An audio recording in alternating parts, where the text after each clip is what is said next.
All right, here we go. And Tomo does a great piece. By the way, if you want to actually give a mortgage to your clients without them losing their marbles, hit the link below to check out Tomo. They wrote an article. Skylar Olson wrote the article on BAM, Broke Agent Media, this week, titled New Listings and Interest Rate Lock-In, the Challenge for the Season. Well, there's just too many unknowns. I want to pop up the chart that Tomo put together. Mortgage rates surge over March, the Fed's pullback. So Skylar breaks down what that Fed pullback has been, which has been them not buying these mortgage-backed securities. They were buying over $100 billion a month to keep interest rates low. Obviously, they stopped that in March. And what we've seen since March, as you can see on this chart, is that interest rates have skyrocketed straight up to where we sit right now in the low 5%. Nicole, how about this chart, though, putting some perspective on time since the year 2000, right? Like 8.84% in 2000, which was before the last, big rise in the market. That whole entire, I don't think a lot of people realize this. The whole entire last real estate surge, interest rates were higher than where they sit right now, which seems like And world we ending. thought it was amazing, though. I mean, I remember because again, that I was entering the market. I was a first-time home buyer, and I remember even my aunt and uncle were like, "We just locked in at like 6.5, six and a Yeah, it was a big quarter." Like, deal. they were psyched. Yeah. And I mean, during the recession, the housing crisis, they were at 6.63. They got a little bit lower than that at some points during the rise, but 8.84% in May of 2000. All right, so we're sitting at 5%. What will happen this week if the Fed aggressively pulls back even more, which is what I think the market expects? We're recording this Tuesday morning. The Fed's going to talk later today, I think like 4:15 or something like that. Or are they going to talk at 4:20? Was it 4:20?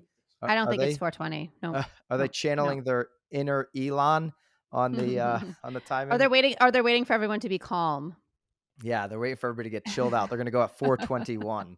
But the expectation from the market, and you've seen the stock market, really kind of tank out the For sure. last week, potentially anticipating another big pullback. Skylar talks about in her piece on BAM that should that happen, you'll likely see mortgage interest rates skyrocket along this straight line that they're currently on up to, say, 5.5%. Well, Inman just reported that housing affordability races toward levels not seen since the 2006 bubble. What they're saying, according to what Black Knight is actually saying, according to Inman, and Black Knight just warned this yesterday, that if we go to 5.5% on the mortgage interest rates, or if just home prices go up another 5%, which, by the way, could both not happen, right? Right? No, well, yeah. Could both happen here. Yeah. Both That we will will happen. Yeah. that probably Yeah. that we will have housing affordability issues that we haven't seen since 2006, since the bubble burst, right? And a lot of people right now are cheering that word coming out of my mouth, especially the TikTok commenters, because they love to talk about this Everyone loves crisis, to talk this about the bubble. bubble. Yeah. Absolutely. Everybody's expecting it, especially people that have been saying it for 5 years, they want to eventually be right. But that is an issue, right? That we have a huge housing affordability problem in this country. And Skylar talks about, the inventory, which we've been talking about a whole bunch in her piece, also driving to that.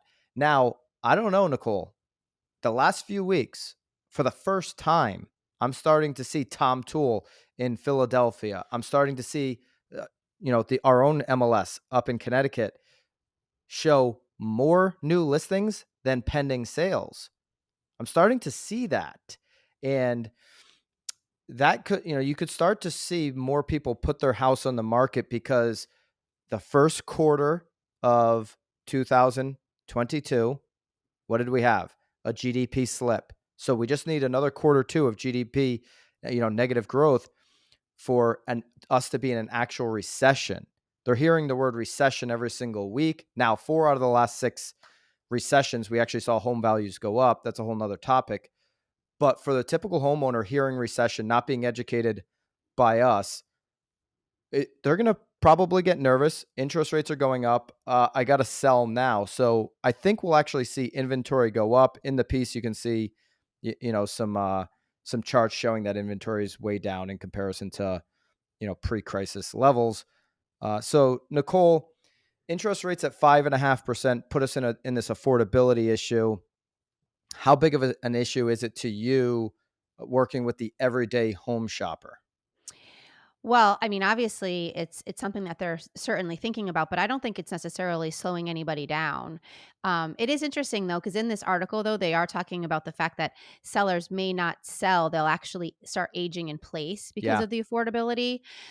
So again, to sort of contradict what you're saying, we may even see inventory continue to be lower. Which again, we're still at what, half the inventory now than we were like what, 3 years ago or pre-pandemic, I guess.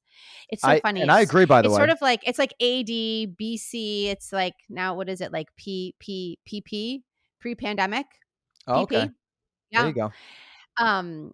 So again, it doesn't seem to be slowing in my mind the buyers down at all. Obviously, they're now having to do an additional pre-approval step to make sure that they can still afford. But again, I'm still, what I'm seeing is still certainly an inventory issue for sure.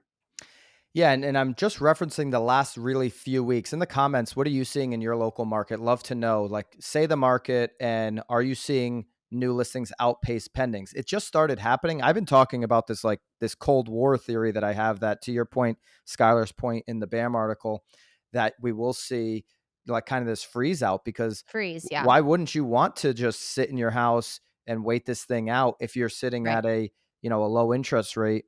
Why would you want to sell and go get into a high interest rate at this point? So in the comments, love to know, have you seen new listings start to outpace pendings? What do you think the Fed decision does to our market if they decide to pull back even more on purchasing secured mortgage security backs? And what do you think is going to happen here? So moving on, Nicole, before we do that, make sure you hit the link down below to connect your clients with Tomo. It's a mortgage without losing your marbles. Great rates, no lender fees, and you get to close on time. I love that, Nicole. They close on time 98. 98% of the time. Yes. Yes. The industry average is what? 40%. So 40. you can beat the industry average by 58% by working with Tomo. So get your clients over to Tomo. The link is down below. Hey guys, appreciate you checking out this episode of The Real Word. If you want the full episode, go over to the Broke Agent YouTube. That's where we're hosting the full podcast. If you want to continue to see the segments broken out and the short clips, stay right here on The Real Word YouTube.